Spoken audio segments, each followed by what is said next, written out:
musofirlik vaqtida, ya'ni 90 kilometr, ba'zi rivoyatlarda 110 kilometr uzoqroq borganda odam musofir bo'ladi.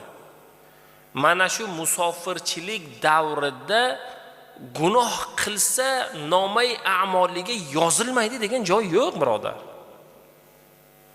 Yoki biror bir kitobda shunaqangi joyini o'qib qo'ygan bo'lsangiz, kelinglar, bizga ham o'rgatinglar. Biz shuni ham bir bilib olaylik. Shunaqa joy bo'lmasa, nimaga biz musofir bo'lgandan keyin dinni ham, ibodatni ham, halol va haromni ham, zino yu nikohni ham esdan chiqarib xohlagan ishimizni qilyapmiz bugun?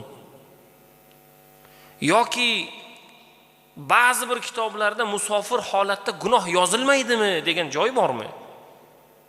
Nega bunday qilyapti bizlarni insonlarimiz? Shuning uchun Alloh taolodan panoh so'raylik.